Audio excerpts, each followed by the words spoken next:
This is the Investor Connect podcast program. I'm Hall T. Martin. I'm the host of this show in which we interview angel investors, venture capital, family offices, private equity, and many other investors for early stage and growth companies. I hope you enjoy this episode. Interested in learning more about investing in startups, launching a new startup and need to raise funding? The Startup Funding Espresso is a daily podcast in a short, concise format delivered to your inbox every day, Monday through Friday. In the time it takes to drink an espresso, you can learn about startup funding. To subscribe, go to investorconnect.org and put your email into the pop-up box. Well, hello, this is Hall Martin with Investor Connect. Today we're here with Kenneth Goodwin, General Managing Partner and Founder at Jeanensis Ventures. Jeanensis is an award-winning capital markets advisory and digital asset management firm. They focus primarily on advising multinationals and mid-market firms. Kenneth, thank you for joining us. Well, Paul, thanks for having me here. I appreciate it. It's a wonderful time, and it's hot in New York City. And you mentioned that it was hot in Texas. So I like to challenge you to say which city is hotter. Well, we're in Austin, Texas, and there's always hot technology going on here for sure. And it seems like it is in every city in the state, to be politically correct. Lots going on around the state for sure. But glad to have you with us today. And I'd like to kick off with what was your background? What did you do before you started investing in early stage companies? Sure. My background, I started off my career at the lovely Federal Reserve Bank in New York, one of our powerful Fed banks. I was there for about 10 years on Wall Street, 33 Maiden Lane. Throughout that period of time, I became the first Mike Mansfield Fellow. And Mike Mansfield is the former ambassador to Japan. There's only one that's been designated this way from the Fed. So I spent a lot of time at the Bank of Japan doing research of the Tokyo Stock Exchange, Japan FSA, also the Japanese diet. And at the Tokyo Stock Exchange, I was actually the first and only foreigner to trade Japanese government bonds on the trading floor. And I didn't realize that at that time. So that was kind of a treat. But my ultimate role there was high-level projects. At that time, they were going through the post-reform system. So I was responsible for that $1.3 trillion implementation of that system. And then I came back to New York and I came back to the Fed. And guess what happened, Hall? That's when the collapse happened in 2007, 2008. And I got tapped by our president at that time, Tim Geithner, and I was very fortunate to work on the TALF program, the Term Asset-Backed Liquidity Facility Program. And that kind of set me up in dealing with primary dealers, major banks, financial institutions, hedge funds, all these major firms. And after that completion of that successful program, I got an opportunity to choose wherever I wanted to go to because people knew who I was. And I decided to go to PwC. And then after PwC, I got brought out by RBS, and RBS was great, the Royal Bank of Scotland, even though it was a sinking ship. But I was able to jump on HSBC, and then from that, went on to Grant Thornton and created Jeanensis from that period on time. Well, that's great. So what excites you right now? Many things, actually. One of the things that really is sticking out to me the most is digital assets. I like the idea of having firms that are in the blockchain application fintech space that are using this kind of digital transformation. And I call it digital transformation, Hall. These are firms who are using artificial intelligence, big data, using blockchain technology. So they're targeting to solve issues and challenges in our society. So there's that social impact side to this. And these firms are very innovative. So I like the idea of really working and investing in digital assets and advising the founders and the CEOs and giving and deploy the capital. That's more fun to me now. And because I do enjoy speaking to the founders, I do enjoy working with VCs, venture capitalists, and finding that nice balance between where to invest at, because I think that's really key. We talk about scaling, and each scalability for each firm is different because they have a different life cycle. So for example, if you're in healthcare is slightly different than fintech, which is different than reg tech, which is different than artificial intelligence. So finding that nice balance is the key. And that's what really keeps me going. It's the financial energy, which is really your intellectual property. And that energy, that vibration is what really drives me on in this day and age. Great. Well, you work in the blockchain space and you see a lot of investors and a lot of startups in this space. What's your advice for people investing in the blockchain sector? What do you tell them to do before they write that first check? That's a great question, Hall. This is my experience in this space. Joel, remember the period of time of initial coin offering, the ICO period where there was, yeah. I remember the ICOs. It was a wild and crazy time. It was the party of 1999 when you think of Prince, right? So everyone's excited, jumping up and down, and you have the white paper, and that white paper was the way that they value where that token would be at. Now, the lesson I learned with that, you go back to the fundamentals. The fundamentals are who's your board, right? Who do you have as your board of directors, and who do you have as your senior management, and how do they actually have a strategy? How do they have a mission and a vision? And how do they have a purpose? What problems are they solving? So to answer your question, I would say start off that way. Start off with understanding the fundamentals, which is the board of directors, the senior management, and then go into actually whether these firms are actually generating revenues and organically. And do they have the actual applications, or do they have the technology to address the proper challenges, and are they solving that? So that's really the key. Those are the key areas I would recommend for folks. Get back to the fundamentals and then start to get into the numbers. The numbers are really tricky in the blockchain space because a lot of people get caught up all with the tokens. We tend to focus on at Jeanensis. We focus on the enterprise value of the firm. So we're concentrating mainly on whether or not that firm has a business plan in place. Do they have a product? Do they segment the market correctly? Are they actually creating the right type of customer services? So we get back to that organic revenue generating model.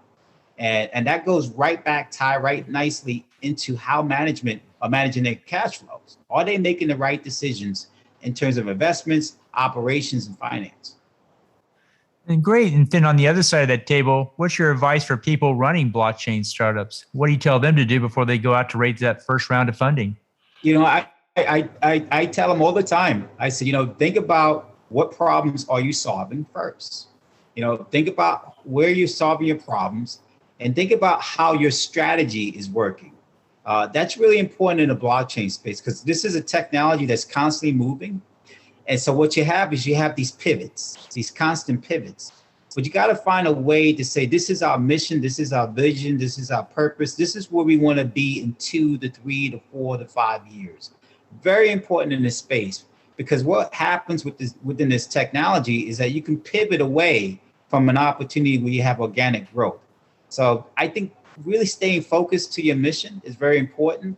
In terms of revenues, blockchain, in terms of these companies, it's sky's the limit. I mean, you can go anywhere from ARRs from anywhere from 10% to 20% to 50%. I mean, so those numbers are really astronomical.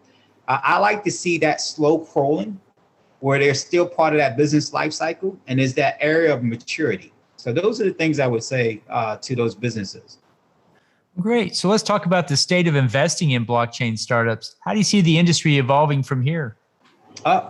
It's constantly, and I don't mean to be short on that, Hall. Here's what I mean by that. Because the industry is based off data, and data is the key in this industry. And so data allows for this, what they call platformatization, to occur. The ability to build dApps and apps and so forth.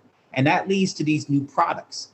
And the products that you're seeing in this space now are products that include decentralized finance, right? DeFi, non-fungible tokens, and so forth. So this space will always evolve. So I see the evolution of the space, which is very critical. Now, the question is, are you able to recruit that revenue that you want when you create that product? And are you able to provide the service? The customer service experience is very important. And then there's other issues that goes on with the space, taxes and regulations and everything else. That's been the challenge in these days. Well, great. And so what do you think is the biggest change we'll see in the next 12 months? Wow. Definitely what happened recently with this bill, the infrastructure bill, the idea, the notion of the whole net that goes to non-custodial, which basically what that bill did was it actually, there's an argument whether or not non-custodial should be a part of the reporting process.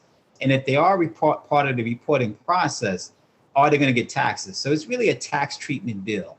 But here's the biggest challenge in this space, Paul, and I've always said this in many of my talks publicly as well as privately, is that, and for the regulatory standpoint and being a former regulator, the first key to do is to classify. You have to be able to classify what is a blockchain.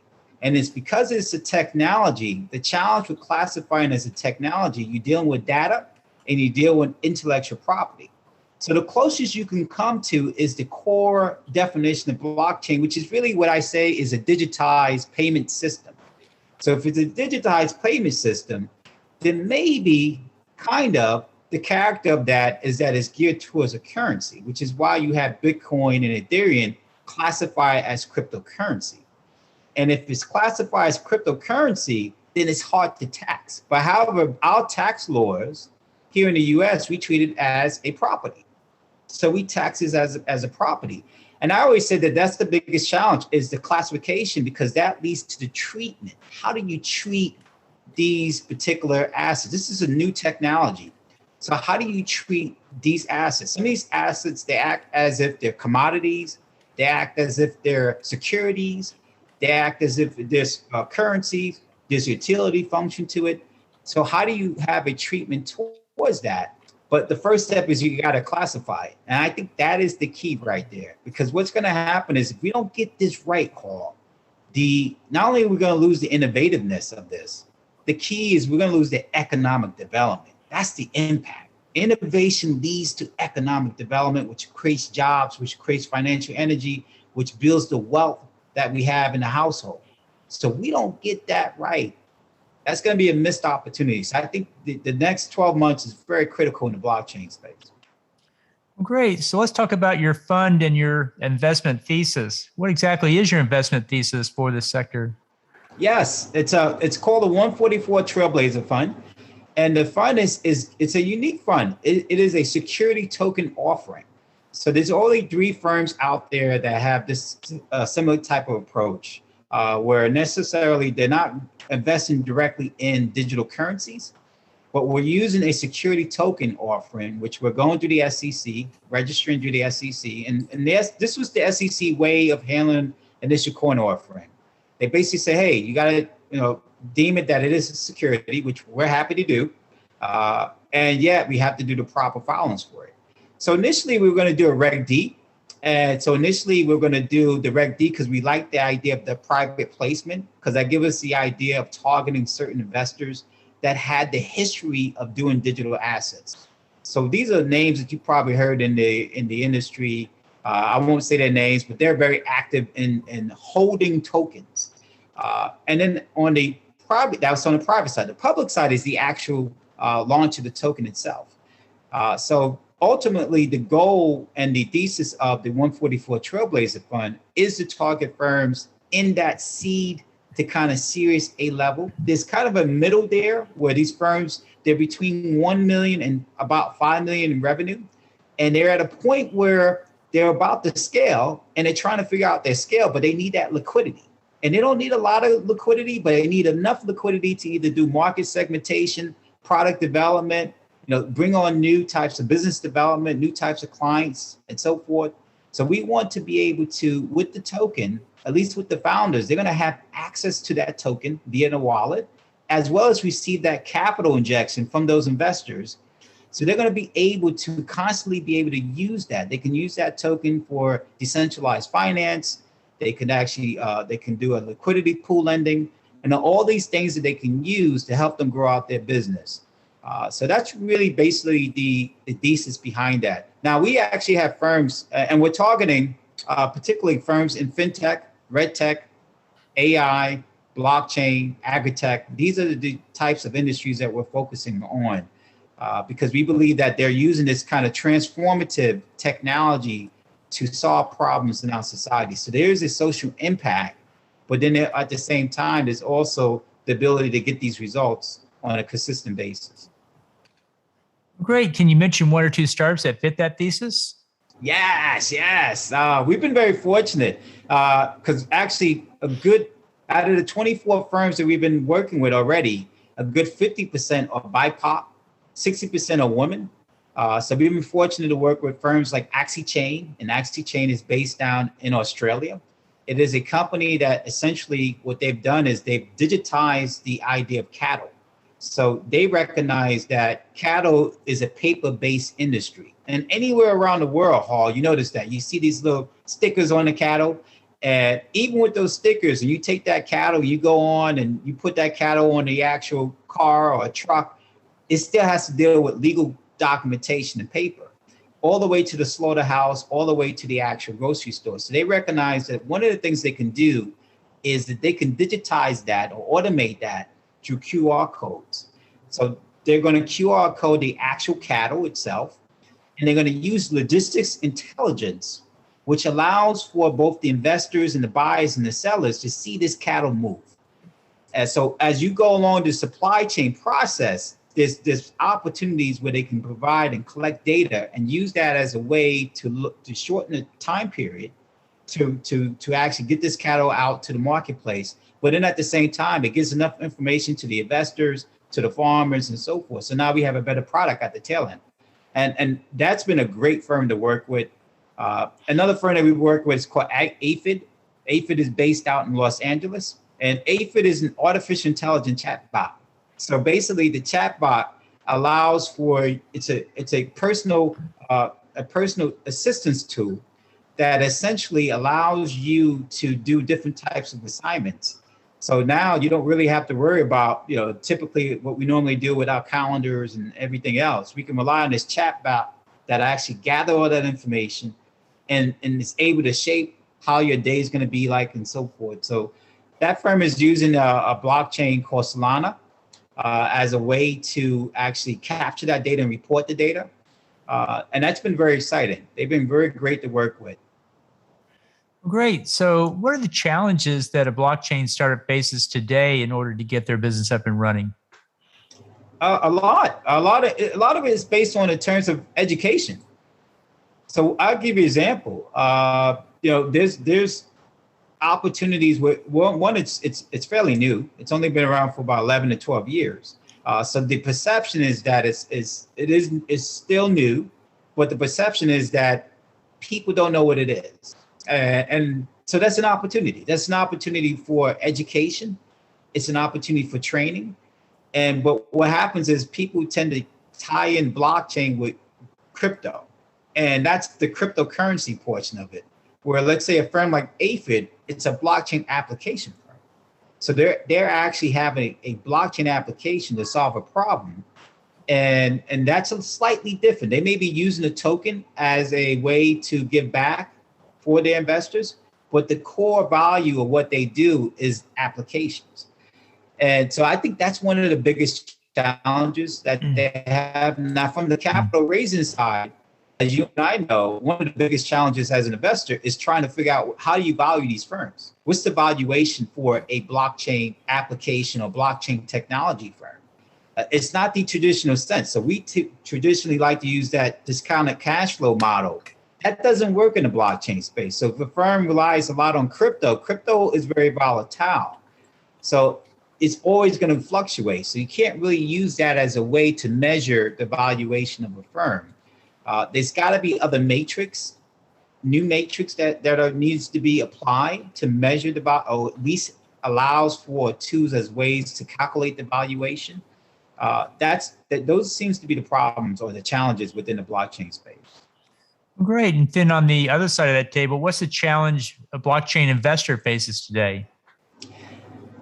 In terms of the longevity, I'm going to say twofold. And I say longevity, meaning in terms of whether or not, at least in the traditional sense, you got an idea of how long a firm is going to last. So you can kind of sense where a firm is going to, be upon in terms of 2 to 3 or 4 or 5 years. And the blockchain space is a little bit different because the business life cycle changes frequently. Definitely if it's tied to, let's say, their token. Now, the other area is regulatory. That's a big challenge because now you have this regulatory oversight that's fairly new. It's not as concise as it could be and should be here in the United States relative to other parts around the world. But that's a headache because what that brings on an added additional risk that we need as investors need to look at. And we traditionally have done that in the bond market. So when you look at the bond ratings, they're going to look at sovereign risk. And sovereign risk is political, economical, financial risk. The blockchain space, the risk is regulatory risk and legal risk. And we see that frequently, and cybersecurity risk, which is what I should be adding because that deals with data. So there's some areas that we have to really adjust because this is a technology. Well, that's great. So you see a lot of different subsectors and applications within the blockchain space. If you had to pick one or two of those areas you think are good, immediate opportunities to pursue, what would you put at the top of the list today? Yes, edutech, definitely number one. I think about in terms of the how COVID-19 has spurred on digital transformation, but the idea that we are working at home and we are actually using computer more and kids are staying at home for schools and so forth. The key there is the actual record keeping component to that. So edutech is definitely one of the areas. Food sustainability, agritech. Agritech is very important. We know that now that we're having some challenges with our supply chain, at least in terms of the food industry. So the ability to actually find a way to track and trace the actual supply chain for food, but also in terms of the ingredients, what's going into the food, that's very important. Supply chain, both on the manufacturing side, which is really key in terms of the products that we're producing. Health tech, I think is very important. Health tech is extremely important in terms of the actual, not just the record keeping of healthcare records, but also the ability to use those records. Here in the US, you may have some problems with privacy laws here in the United States, but the ability to key in those health records to the actual customer itself. And that loans the opportunity for, let's say, a non-fungible token, a decentralized finance that could occur where that individual, because they own their intellectual property, have the opportunity to make additional wealth. So those are really the three key. There's a couple other areas I would target, but those are the areas I would actually look at to say that there's some great opportunities. Great. And so, well, in the last few minutes that we have here, what else should we cover that we haven't? Mainly on decentralized finance and non-fungible tokens. Let's talk more about that. It falls nicely into what we just mentioned in terms of the industries and non-fungible tokens to build. And it's not new. Here's the thing that most people think. A lot of people think NFTs are really new. It's been around for a long time. And the reason why I say it's been around for a long time, because the original idea that was established was how do you actually digitize, you digitize assets. And in digitizing those assets that were being targeted were assets that were geared towards music, but also assets that were geared towards, let's say, buying paintings. So BankX, I'm going to share the name. BankX actually had a platform. And that platform was geared towards taking those paintings and finding a way where people could own a piece of that painting. Now, the key with non-fungible tokens is that, yes, it does tie directly to the actual art itself and the original IP. The question is, do you as an investor own that IP? That's the big question. Or do you own the right to say that you own the IP? So, and that's the challenge behind that. So there's, because of what's happening with the NCAA, which is great for athletes, a lot of athletes are saying, hey, we are intellectual property, which makes sense. We have a namesake, we have a brand, we have a value. And that's where it's leading on to this non-fungible token that most people are trying to do. Now, DeFi is unique. I always say DeFi is your digitized treasury function. So if you take the treasury function of any bank or financial institution, you have to deal with asset management and liabilities and liquidity. And if you look at DeFi products, guess what it's dealing with? The same thing, but on a digital level. So if you are able to take that non-fungible token, and now you have the ability, the interoperability to actually take that and go across chains and multi-chains, you can trade it across different marketplaces. Now, the challenge with doing that is that the question that the SEC has, Paul, is this a market-making feature? right? So that's a challenge, right? Is it a market making feature? Are you using your intellectual property to market make?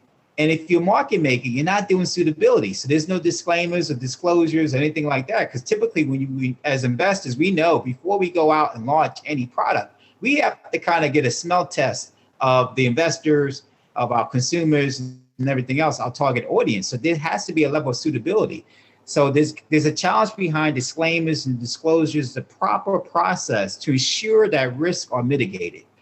And that is the key, I think, that's happening here. So those are areas that keep me up at night, other than the founders. Well, those are certainly hot areas, and certainly the world's looking at how those shape out. That's the next generation of blockchain applications, and appreciate your sharing with us how those work and what to look for there. So, how best for listeners to get back in touch with you? I spend more time on LinkedIn. My LinkedIn address is the way to reach me because I spend a lot more time in LinkedIn. I don't tweet as much. I'm not a big tweeter. I stay away from that. I don't really have time. And I always joke with my VC colleagues that I spend more time looking at term sheets and deal flow. So I really don't have time to tweet. I understand. It takes time. It takes time to tweet. I'd rather spend that time with the founders, with the investors, and give them value. Time is valuable, and give them that financial energy, and hopefully we can build wealth across the board. Well, that's good advice. So in the last few minutes that we have here, want to just thank you for taking time to share that with us. We'll put that information into the show notes, and we hope to have you back for a follow-up soon. Well, thank you very much for having me. I look forward to being back.